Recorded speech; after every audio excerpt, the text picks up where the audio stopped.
బిడ్డల బాగోగులు చూడని బాధ ఒక బాధైనా తల్లి. నేనే గనుక పనిచేస్తుంటే నువ్వు ఈరోజు మాట పడేదానివే కాదు. నాకేమవుతుందో అని నా బాధ్యతనంతా నీ భుజాల మీద వేసుకున్నావు. అందరి ఆరోగ్యం కోరి ఎంతో కష్టపడ్డావు. ఇక చాలు తల్లి, జరిగింది ఏదో జరిగిపోయింది, వదిలే. ఇప్పుడు నేను బానే ఉన్నాను కదా. నేను ఎట్టగైనా నా రెక్కల కష్టంతోనే మీ అందరినీ బాగా చూసుకుంటాను. వద్దు నాన్న, నువ్వెప్పుడు ఈ పని చేయాల్సిన అవసరం లేదు. నేనున్నాను. నా ప్రాణం ఉన్నంత వరకు మిమ్మల్ని పువ్వుల్లో పెట్టుకుని చూసుకుంటాను. అది కాదు తల్లి. ఇంకేం మాట్లాడకు నాన్న. నువ్వు హాయిగా అమ్మతో కలిసి విశ్రాంతి తీసుకో. మాత్రలు వేసుకున్నావా నాన్న? మాత్రలా? నేను వేసుకుంటానులేమ్మా. నువ్విలాగే చెప్తావు, తర్వాత మర్చిపోతావు. ఉండు, నేను తీసుకొస్తాను, వేసుకుంటాను. బిడ్డ, నేను వేసుకుంటాను చెప్తున్నా కదా బిడ్డ.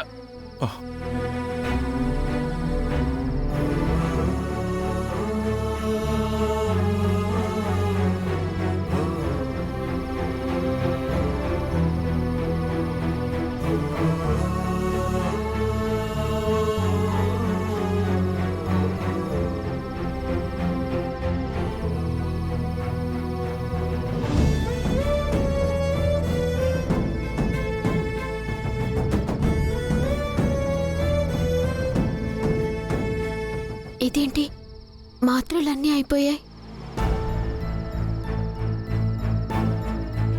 అంటే నాన్న అబద్ధం చెప్పాడా?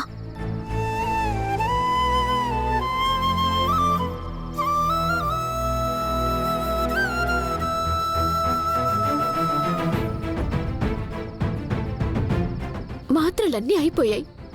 ఈ విషయం తెలిస్తే నేను ఇక్కడ బాధపడతానని కదా నాన్న అబద్ధం చెప్పావు? అబే, అదేం లేదమ్మా. రేపటి నుంచి నేను పనిలోకి వెళ్తానమ్మా. ఎవరికి ఏ ఇబ్బంది ఉండదు. వద్దు నాన్న, ఇన్ని రోజులు మా కోసం కష్టపడ్డావు, చాలు. ఇంకంతా నేనే చూసుకుంటాను. అది కాదు తల్లి. నాన్న, నువ్వింకేం ఆలోచించకుండా వెళ్ళి ప్రశాంతంగా పడుకో. వెళ్ళు నాన్న, వెళ్ళు. వెళ్ళండి.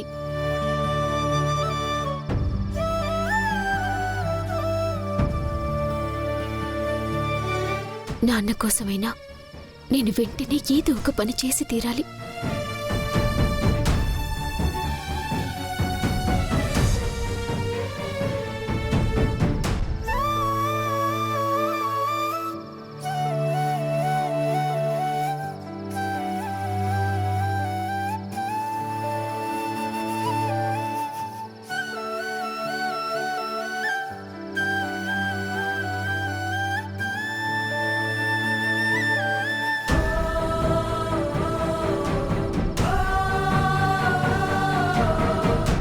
అక్కని కాపాడుకోవాలని విశ్వ ప్రయత్నం చేస్తున్నాను.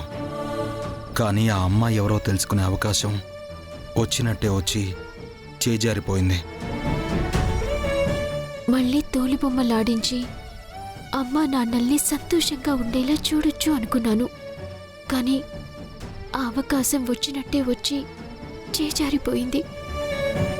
ఇప్పుడు అక్కని కాపాడుకునే మార్గం ఏంటో తెలియడం లేదు. ఇప్పుడు నాన్న ఆరోగ్యాన్ని ఎలా కాపాడుకోవాలో తెలియటం లేదు. ఊరుకోదర్ని, అమ్మ భయం అమ్మది, దానికే తోలుబొమ్మని కాల్చేసింది. అయినా మనసుంటే మార్గుంటుందని నువ్వే చెప్పినావు కదా. కొంచెం మనసు పెట్టి ఆలోచించు, ఏమైనా తడతదేమో. ఎలా రాంజీ? ప్రాణం లేని ఆ తోలు బొమ్మలు మంటల్లో కాలిపోతుంటే నా ప్రాణం పోయినంత పనైంది. ఏం చేయాలో ఏంటో.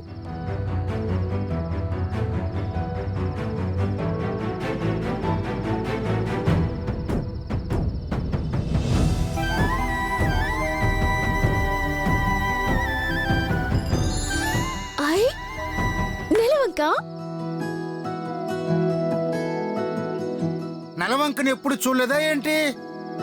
అది కాదు రాంజీ, నెలవంకని చూసిన వెంటనే కళ్ళు మూసుకొని దేవుణ్ణైనా చూడాలి, లేదా మన మంచి కోరే వాళ్ళనైనా చూస్తే మనకంతా మంచి జరుగుతుందంట, తెలుసా? ఈ వాయిస్ ఆ అమ్మాయి వాయిస్లా ఉందే. ఇప్పుడు నాకు అంతా మంచి జరగాలంటే నేను నెలవంకని చూడాల్సిందే.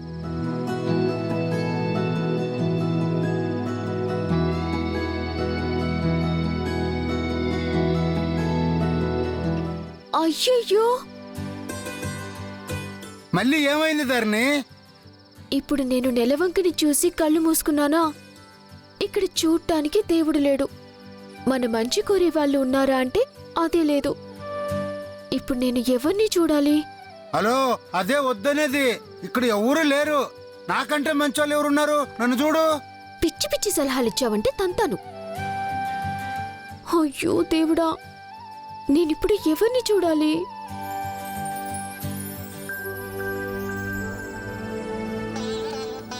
ఇదిగో అమ్మాయి.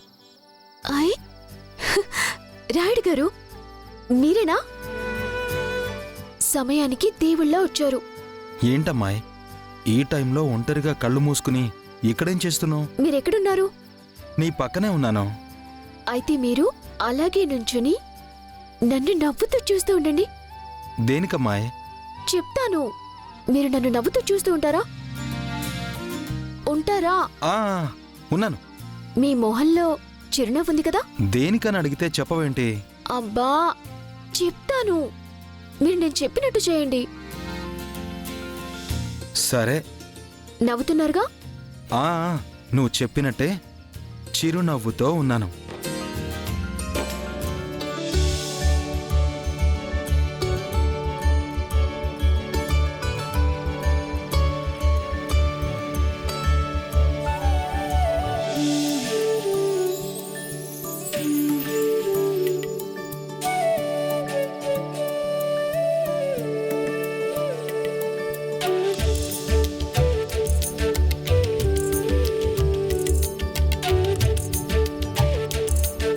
అమ్మయ్యా, ఇప్పుడు నాకెంత ఆనందంగా ఉందో. నీ ఆనందానికి కారణం ఎప్పుడైనా తెలుసుకోవచ్చా?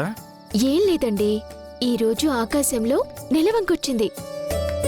ఆ నెలవంకని చూసి మనం దేవుడినైనా లేక మన మంచి కోరే వాళ్ళనైనా చూస్తే మనం అనుకున్నది జరగటమే కాదు, మనకంతా మంచి జరుగుతుంది అని అంటారు.